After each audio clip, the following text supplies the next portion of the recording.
जोर से बोलेंगे हालेलुया। तो आइए, अभी समय है कि हम लोग परमेश्वर के वचन की तरफ हम लोग चलेंगे, ठीक है। आज के ध्यान के लिए हम नए नियम की पुस्तक में से मरकुस रचित सुसमाचार और उसका 11वां अध्याय निकालेंगे। और ये जो आपको 11वां अध्याय मिलता है, ये 69 नंबर का पेज है। कौन सा नंबर है? 69 नंबर का पेज है, यानी कि 69 नंबर का पेज है। और मरकुस रचित सुसमाचार और उसका 11वां अध्याय, ठीक है।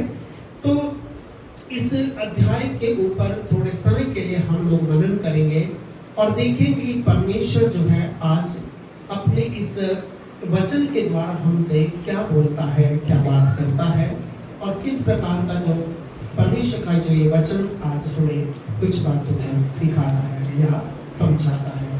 हालेलुया। थोड़ा जोर से बोलेंगे हालेलुया। तो हम सब लोग परमेश्वर के वचन को सुनने के लिए नहीं, लेकिन उसको ग्रहण करने के लिए हमें तैयार होना है। क्या करना है? उसको ग्रहण करना। सुनने का मतलब क्या होता है? इधर से सुना और बाद में भूल जाना। पर इस वचन को थोड़ा हम गहराई से समझेंगे कि वास्तव में ये जो वचन है आज हमसे क्या बोलता है और क्या बात करता है। हम लोग जो है इस समय इस 11वें अध्याय के 12 और 13 और 14 तीन वचन को हम लोग बड़े ध्यान से पढ़ेंगे, ठीक है। तीन वचन हम पढ़ेंगे, 12, 13 और 14 वचन, ठीक है। जिसको मिल जाए थोड़ा इसको जोर से पढ़ेंगे ताकि हम सब लोग इसको सुन सके और हम इस वचन की यात्रा में हम प्रभु के साथ में चल सके। हालेलुया। जोर से बोलेंगे हालेलुया।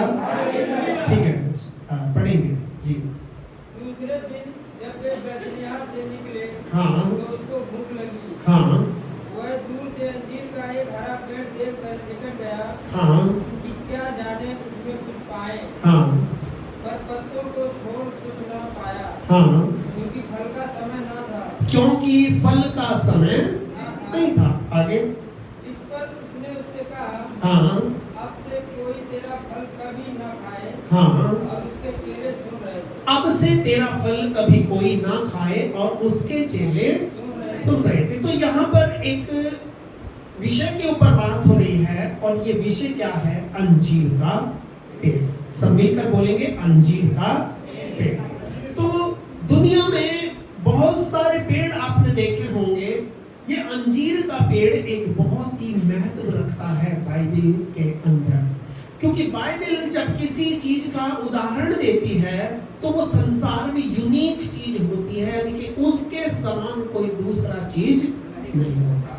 तो अंजीर के पेड़ को हम थोड़ा सा स्टडी करेंगे और इसके बारे में कुछ बातों को हम लोग पढ़ेंगे। सबसे पहली बात यह है कि यीशु मसीह ने कहा कि अब से तेरा फल कभी कोई ना खाए, और चेले उसकी सुन रहे थे। अब पेड़ की गलती क्या थी? भाई फल का समय नहीं था, तो पेड़ की क्या गलती? तो फिर भी उसे श्राप क्यों दिया गया? बात समझे? क्या परमेश्वर कुछ यहां से बताना चाहता है या वो कुछ हमें समझाना मांग रहा है? भाई मान लो किसी के पास कुछ है नहीं और कोई उससे कुछ मांगने लगे और वो अगर वो मना कर दे तो उसकी गलती है? पेड़ की गलती थी? नहीं थी। तो इसलिए यहाँ पर यीशु मसीह कुछ बातें हैं जो यहाँ पर हमें सिखाना चाहता है। हालेलुया। सबसे पहली बात, अंजीर का जो पेड़ होता है वो इस्राएल के अंदर एक बहुत ही समृद्धि को दिखाने वाला पेड़ होता है। कैसा पेड़ होता है? समृद्धि को दिखाने वाला। और अंजीर के पेड़ में जब पहला फल आता है, पहलोठा फल, समझते हो? जब पहले यानी कि अंजीर के पेड़ में फल ही फल लगते हैं।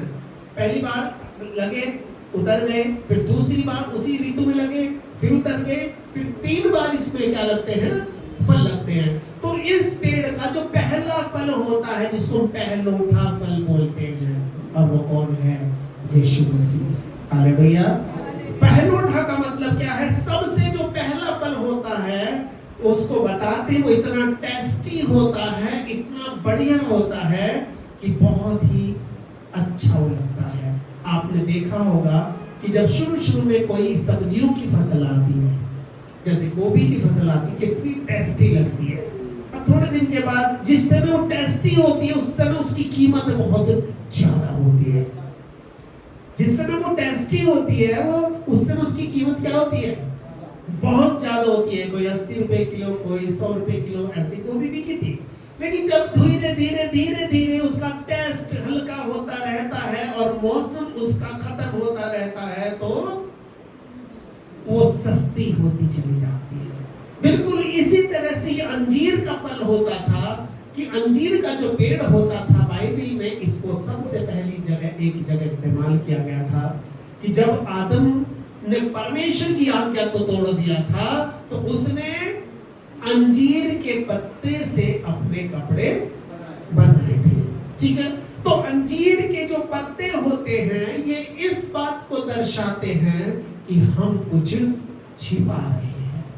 हालेलुया, हम कुछ छिपा रहे हैं। तो पहली बात, ये अंजीर का जो पेड़ था ये एक ऐसी चीज होती थी, और आपने देखा होगा अंजीर का फल दुनिया में सबसे अजीब फल इसलिए होता है क्योंकि इसके अंदर जीवन रहता है।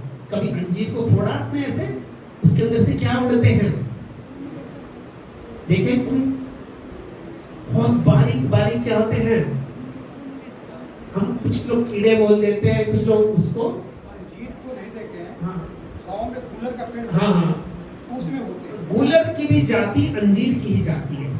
गुलर भी जिस प्रजाति का पेड़ है उसी का, क्योंकि एक ही प्रजाति के बहुत सारे पेड़ होते हैं। ठीक है, जैसे नीम के भी 2 तरह के पेड़ होते हैं। ठीक है, जामुन के कई पेड़ होते हैं, जामुनी का होता है छोटा, एक बड़ा होता है। बिल्कुल इसी तरह से जो अंजीर के पेड़ का जो फल आप ऐसे खोलेंगे तो उसके अंदर से क्या निकलेंगे, जीवन बाहर निकलेगा। हालेलुया, यानी कि अंजीर के फल के अंदर इतनी सामर्थ होती है, इतनी शक्ति होती है कि वो अपने अंदर सैकड़ों जीवन को संभाल करके रखता है।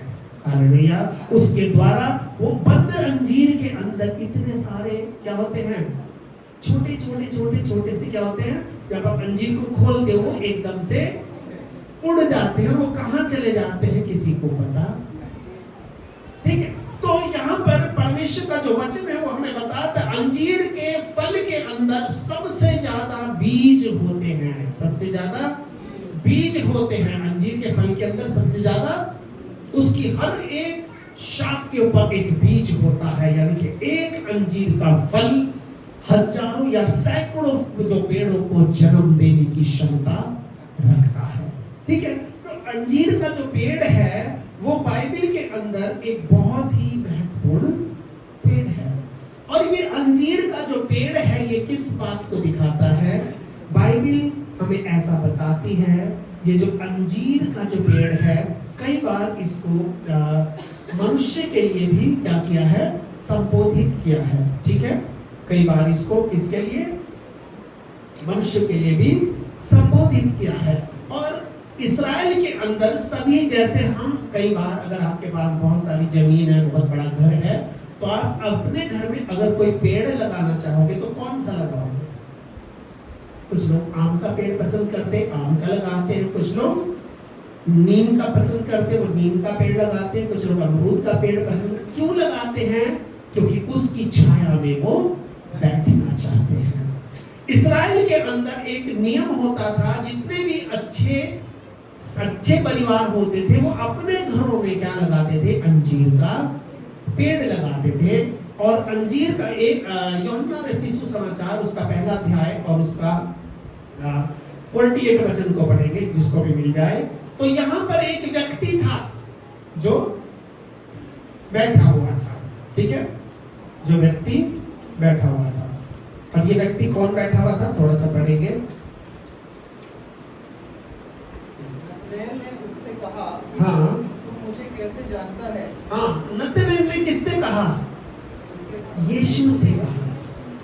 अंजीर के पेड़ के नीचे एक परिवार के कुछ लोग या कोई व्यक्ति जब बैठता था, 3 काम होते थे। या तो वो विश्राम करता था, दूसरा काम या वो प्रभु से प्रार्थना करता था, तीसरा काम ये होता था या वो किसी मेहमान की इंतजार को करता था। हालेलुया, 3 कारण होते थे, या वो रेस्ट करता था या फिर वो अपना समय प्रभु के साथ में बिताता था, और तीसरी बात कि वो मेहमान की इंतजार करता था। हालेलुया। और इसलिए यहाँ पर यीशु मसीह से नतनएल पूछ रहा है कि भाई तू मुझे कैसे जानता है? तूने तो मुझे आज तक देखा नहीं, तूने तो मेरे से बात ही नहीं करी, है ना? तो क्या लिखा है उसमें आगे? यीशु ने उसको उत्तर दिया, इससे पहले कि तुझे ये मेरा चेला बुला करके लाया, जब तू अंजीर के पेड़ के नीचे बैठा था, जब मैंने तुझे देख लिया था। हालेलुया। जब तू प्रार्थना कर रहा था, जब तू आराम कर रहा था, जब तुझे किसी की इंतजार थी, ऐसे वक्त में मैंने तुझे क्या कर लिया था? देख लिया था। इसका मतलब अंजीर का जो पेड़ है ये बहुत ही कीमती पेड़ है, और ये अंजीर का पेड़ कौन है? ये खुद यीशु मसीह है। अंजीर का पेड़ कौन है? खुद यीशु मसीह है। अब हम ये कैसे पता करेंगे कि यीशु मसीह है? एक और जगह बाइबल में हम लोग देखते हैं, ठीक है, और उस अंजीर के पेड़ में क्या है, एक कहावत लिखी है कि एक व्यक्ति ने अपने घर में अंजीर का पेड़ लगाया और वह उसमें फल ढूंढने आया, परंतु नहीं पाया। वो 3 साल तक फल ढूंढने के लिए आया और उसके बाद भी उसमें फल नहीं पाया। और ये बात उसने कब कही थी? जब वो क्रूस पर जाने वाला था। तो उसने क्या कहा कि प्रभु इस साल इसको रहने दे, मैं और इस बार इसमें मेहनत करूंगा, ये आगे फले तो फले और नहीं तो इसको क्या करना? काट डालना। और ये कौन था? वो यीशु मसीह था, जिसकी सेवा 3.5 साल की इस दुनिया में थी। 3 साल तक तो यीशु मसीह ने दुनिया में हम सबकी सेवा किया, और उसके बाद उस यीशु मसीह को क्या किया? काट डाला गया। तो अपने बारे में कह रहा था, ठीक है। और यहाँ पर यीशु मसीह अभी क्या कर रहा है? अभी वो इस पेड़ के बारे में कह रहा है कि वह दूर से अंजीर का हरा पेड़ देखकर उसके निकट गया। अंजीर का हरा पेड़ देखकर, अंजीर का जो मौसम होता है वो मई और जून के अंदर उसमें नए नए पत्ते आने लगते हैं, जो इस बात का प्रतीक होता है कि अब इसमें फल भी लगे होंगे, ठीक है। यीशु मसीह इस पेड़ के पास इसलिए गया कि इसको मालूम है कि नए पत्ते आ रहे, हरा पेड़ देखकर। इस वचन को ध्यान से पढ़ेंगे, क्या लिखा है? दूर से अंजीर का एक। कई बार अगर आप पहाड़ों में गए हो या ऐसी जगह गए हो, आपने अंजीर का पेड़ अगर देखा होगा, तो ये कैसा पेड़ होता है? ये झाड़ी जैसा होता है। कैसा होता है? बिल्कुल इसके पत्ते बहुत कम होते हैं, पर जब ये हरा होता है इसका मतलब ये होता है कि इसके अंदर फल भी लगे हुए हैं, ठीक है। पेड़ तो है लेकिन फल नहीं है। यीशु मसीह को इसलिए गुस्सा आया कि तू फल तेरे पास नहीं है तो इनको तू दिखा तो दे। तो बहाना इस बात का कर रहा है कि तेरे पास फल है पर अंदर तेरे पास फल नहीं है। इसलिए यीशु मसीह ने क्या कहा कि अब से तेरा फल कोई नहीं खाए। तो कई बार ये अंजीर का जो पेड़ है वो यीशु मसीह के लिए उदाहरण है, और ये अंजीर का पेड़ आपके और मेरे लिए भी एक उदाहरण है। अंजीर के पेड़ को लोग क्या करते हैं? इसको प्रूनिंग करते हैं, मतलब इसकी छटाई करते हैं। इसलिए करते ताकि सूरज की रोशनी इसके टहनियों में जा सके, और इसकी टहनियों में जाने के बाद क्या होता है? सूरज की रोशनी से इसको पोषण मिलता है, और इसके फल जो होते हैं बहुत ही फिर ज्यादा मीठे होते हैं। तो इसलिए यहाँ पर यीशु मसीह कह रहा है कि, और लिखा है, इस पर उसने उससे कहा अब से तेरा फल कभी कोई न खाए। अब ये बात यहाँ शुरू हो गई, लेकिन इसके बाद एक और दूसरा सब्जेक्ट आ गया। वो क्या आ गया? 15 वचन में क्या लिखा है? फिर वे यरूशलेम में आए, हाँ, और वह मंदिर में गया। और वो कहाँ गया? यानी कि इसका मूड सही था या खराब था? यीशु मसीह का मूड अच्छा था या खराब था? खराब था। क्यों? क्योंकि एक तो भूखा है, ऊपर से खाने को नहीं मिला, और ऊपर से मूड कैसा हो गया? खराब हो गया। और जब इसका मूड खराब हो गया तो इसने मंदिर में गया और क्या कहा? क्या करने गया? वहां जाके प्रार्थना करने लगा। क्या कर रहा था? पढ़ो आगे। और वहाँ जो लेन देन कर रहे थे, उन्हें बाहर निकालने लगा। और सर्राफों के पीढ़े और कबूतर बेचने वालों की चौकियां और सर्राफों के पीढ़े और कबूतर बेचने वालों की और मंदिर में से किसी को बर्तन लेकर आने जाने मंदिर में से किसी को बर्तन लेकर आने जाने। इसका मतलब क्या है? इसका मतलब ये है कि यीशु मसीह को गुस्सा इसलिए आया हुआ था कि ये जो यरूशलेम का मंदिर था, ये बाहर से कुछ और दिख रहा था, पर इसके अंदर कुछ और चल रहा था। यरूशलेम का मंदिर बाहर से तो हरा दिख रहा था, बहुत बढ़िया अच्छी आराधना चल रही है, सब कुछ बहुत बढ़िया चल रहा है, लोग बड़े खुश हैं, लोग बड़े ताली बजा रहे हैं, लोग बड़े मस्त हैं। लेकिन इसके अंदर क्या था? 3 काम हो रहे थे। पहला काम क्या था? लेन देन चल रहा था। लेन देन का मतलब कि यहाँ पे लोगों से पैसा लिया जा रहा था। दूसरा क्या था? और जो लेन देन कर रहे थे उनको क्या किया? बाहर निकाल दिया। और सर्राफों के पीढ़े और सर्राफ कौन होते थे? सर्राफ वो होते थे क्योंकि पहले समय में जो सिक्के चलते थे, नोट नहीं चलते थे, ध्यान रखना। सिक्के चलते थे 2 तरह के, चांदी के और सोने के, ठीक है? और कुछ अशर्फियां चलती थी। अशर्फियां समझते हो?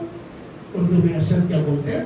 तो वहां पर जो सर्राफ होते थे, उन्होंने एक नियम बना रखा था वहां के महायाजकों ने कि उस समय इस्राएल जो है ये किसका गुलाम था?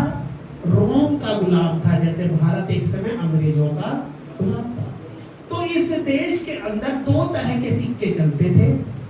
एक सिक्का था जो रोम का सिक्का था, उस पर किसका निशान था?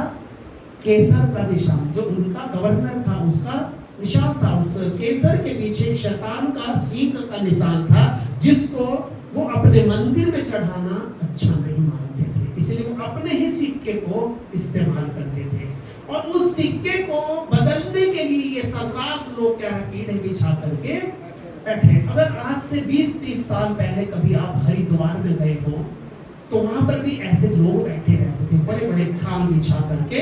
और वो क्या करते थे? आपके सिक्के बदलते थे। वो आपसे 10 रुपए का छोटा छोटा सिक्का आपको दे देते थे।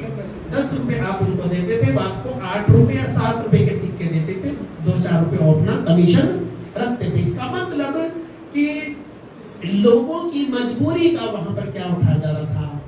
फायदा उठाया जा रहा था। दूसरी बात यहाँ क्या हो रही थी कि कबूतर बेचे जा रहे। कबूतर क्या है? कबूतर किस चीज का प्रतीक है? पवित्र आत्मा का प्रतीक है, ठीक है? लोगों को पवित्र आत्मा के द्वारा डराया जा रहा था। पवित्र आत्मा के द्वारा जो किसी को कुछ ऐसे नहीं कह सकता था, वो पवित्र आत्मा के द्वारा कह देता था कि आत्मा तेरे बारे में मुझे ऐसा बोल रहा है, ठीक है? यानी कि कबूतर को मिसयूज किया जा रहा था। कबूतर को मिसयूज का मतलब है कि जिस तरह से उसका इस्तेमाल होना चाहिए उस तरह नहीं हो रहा था, पर दूसरी तरह से उसका इस्तेमाल हो रहा था। ध्यान रखना, किसी भी चर्च में जो है जहां पर पवित्र आत्मा का मिसयूज होता है, मिसयूज का मतलब कि कुछ लोग आज अपने भवन में सिर्फ प्रॉस्पेरिटी गॉस्पेल करते हैं, मतलब सिर्फ वो समृद्धि का समाचार बताते हैं कि परमेश्वर आपको आशीष देगा, आपको चंगाई देगा, आपको ये देगा, आपको वो देगा, लेकिन वो परमेश्वर से वचन से ये नहीं बता कि परमेश्वर आपसे क्या लेगा, आपसे। क्योंकि बाइबल में हर एक जो परमेश्वर का वायदा है वो कंडीशनल है। कंडीशनल का मतलब उसके पीछे कोई शर्त है, उसके पीछे कोई शर्त, जब तक आप उस शर्त को पूरा नहीं करोगे वो वायदा आपके जीवन में पूरा नहीं होगा। इसलिए यहाँ पर प्रभु का जो वचन है ये बताता है कि इस मंदिर के अंदर क्या हुआ, एक और काम चल रहा था। 16 वचन को पढ़ेंगे। मंदिर में से किसी को बर्तन लेकर आने जाने मंदिर में से किसी को बर्तन लेकर आने जाने नहीं दिया। तो बर्तन किस लिए था? ये बर्तन उनके लिए होता था जो स्टाफ के लोग वहां होते थे, है ना। लोगों से वहां से लेकर वो क्या करते थे, वहां प्रभु के भवन में ये नियम था कि आप मंदिर में आओ, कितना खाओ, कितना कुछ करो, लेकिन मंदिर से बाहर मंदिर की चीज नहीं जानी चाहिए। और ये क्या कर रहे थे, ये वो हमारे फूफा जी के घर से आ गया एक भिगो ना, ले इसमें थोड़ा सा खाना भर के दे देंगे, भाई तू भी लेके चला जा, तू भी लेके चला जा, तू भी लेके चला जा। यानी कि मंदिर की आशीषें ये ऐसी जगह जा रही थी जहां पर इनको जाना नहीं चाहिए था। और यीशु ने क्या कहा, मंदिर से बर्तन लेकर किसी को आने जाने नहीं दिया। और आगे क्या लिखा है, और उपदेश करके हाँ उनसे कहा, हाँ क्या यह नहीं लिखा कि मेरा घर सब जातियों के लिए प्रार्थना का घर कहलाएगा? हाँ, मेरा घर, किसका घर? मेरा घर। और मेरा घर कौन है? ये कौन कह रहा है? यीशु मसीह। और यीशु मसीह कौन है? परमेश्वर है, परमेश्वर का प्रतिरूप है। वो कह रहा है मेरा घर सब किसके लिए? सब जातियों के लिए क्या कहलाएगा? प्रार्थना का घर कहलाएगा। और तुमने उसे डाकुओं की खोह बना दी है। और क्या लिखा है, ये सुनकर याजक और शास्त्री उसके नाश करने का अवसर भूलने लगे। हाँ, क्योंकि वे उससे डरते थे, इसलिए कि सब लोग उसके उपदेश से चकित होते थे। इसका मतलब यीशु मसीह जो इस अंजीर के पेड़ को अपने चेलों को दिखा रहा था, इसलिए दिखा रहा कि देखो ये बाहर से कुछ और दिख रहा है पर अंदर से ये कुछ और है। और जब यीशु मसीह ने इस मंदिर की सफाई करी, आपको पता है यीशु की मृत्यु के बाद कुछ समय के बाद कुछ रोम के शासन ने इस मंदिर के ऊपर कब्जा किया और इस मंदिर को तहस नहस कर दिया था। ये मंदिर फिर दोबारा से बनाया गया था। यीशु ने कहा कि इस मंदिर को तुम ढा दो और मैं 3 दिन में से फिर से। तो ये मंदिर कौन था? वो भी यीशु मसीह था। ये अंजीर का पेड़ कौन था? वो भी यीशु मसीह था। और आगे अब अपने चेलों को क्या कर रहा है? कुछ सिखा रहा है। वो क्या सिखा रहा था कि मेरा घर सब जातियों के लिए प्रार्थना का घर कहलाएगा। अब आगे हम आएंगे 20 वचन को ध्यान से पढ़ो, क्या लिखा है? अगली सुबह को, कब जाते थे? अगली सुबह को जब वे वहां से जाते थे तो क्या हुआ? तो उन्होंने उस अंजीर के पेड़ को जड़ तक सूखा हुआ देखा। तो उन्होंने, किन्होंने? चेलों ने जो यीशु के साथ थे, उन्होंने उस पेड़ को, और चूंकि यीशु उसी रास्ते से इसलिए गया क्योंकि यीशु मसीह उनको दिखाना चाहता था कुछ। क्या? जब यीशु मसीह वहां से गया तो वो पेड़ जो था जड़ तक सूखा। कोई चेला नहीं बोला, एक चेला बोला। 21 वचन में कौन? पतरस। हाँ, क्या कहा उसने? पतरस को वह बात स्मरण आई। हाँ, और उसने उससे कहा, हे रब्बी देख, हाँ, यह अंजीर का पेड़ जिसे तूने श्राप दिया था, हाँ, सूख गया है। कि उसने कहा कि हे प्रभु देख, ये जो अंजीर का पेड़ जिसको तूने शाप दिया था क्या हो गया? सूख गया है। और आगे क्या लिखा है? यीशु ने उसको उत्तर दिया, हाँ, परमेश्वर पर विश्वास रखो। यीशु ने उसको उत्तर दिया क्या? परमेश्वर पर विश्वास। ये क्यों कहा परमेश्वर पर?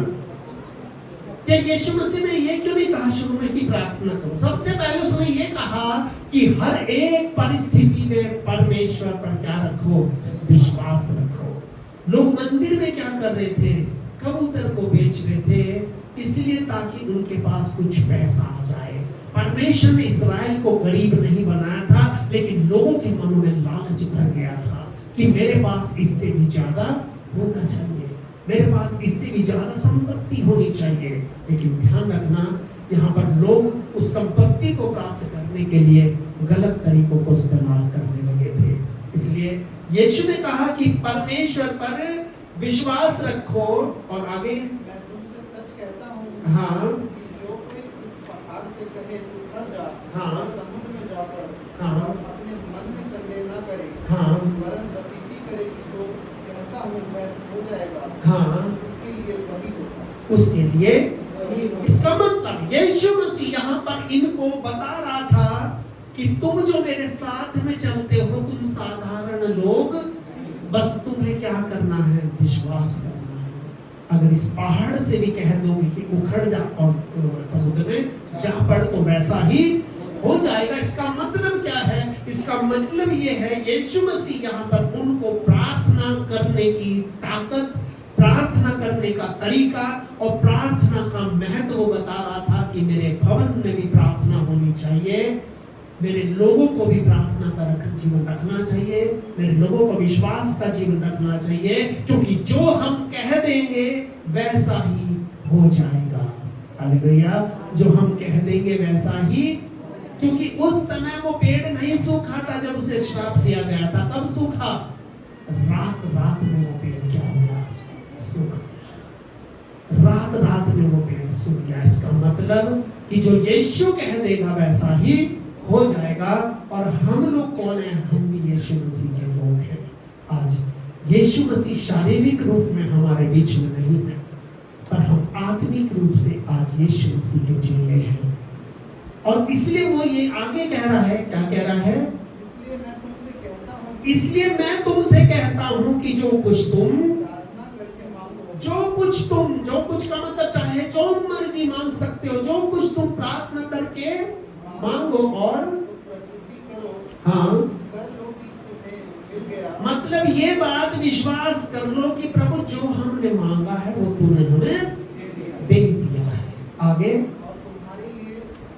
और तुम्हारे लिए हो जाएगा। यीशु को बता रहा है कि जब मैंने इस अंजीर के पेड़ को श्राप दिया तो मैंने मान लिया कि अब इसका बुरा वक्त शुरू हो चुका है।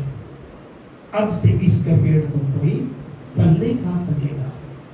इसका मतलब जो कुछ तुम प्रार्थना करके मांगते हो, अपने अंदर ये विश्वास जगाना है कि प्रभु जो भी मैंने मांगा तुम्हें आज तक दिया है, और अब जो मैं मांगने जा रहा हूँ वो भी तुम मुझे दे दिया है। हालेलुया। लिखा है वो तुम्हारे लिए हो जाएगा। तो यहाँ पर हम परमेश्वर के इस वचन के अंदर इस बात को पढ़ते हैं कि अंजीर के पेड़ को श्राप देना यीशु मसीह का अपने चेलों को कुछ सिखाना था। इसका मतलब ये अंजीर का पेड़ मेरे कंट्रोल में है, ये अंजीर का पेड़ मेरे कंट्रोल में है, जैसा मैं कह दूंगा वैसा ही। आज दुनिया में बहुत सारे ऐसे अंजीर के पेड़ हैं जिनके पत्ते तो हैं पर अंदर फल, और वो सब किसके कंट्रोल में है? वो आपके लिए कंट्रोल में है। हम उनके लिए जो भी प्रार्थना करेंगे, हम उनके लिए जो भी प्रभु से मांगेंगे, वैसा ही प्रभु उनके जीवन में कर देगा।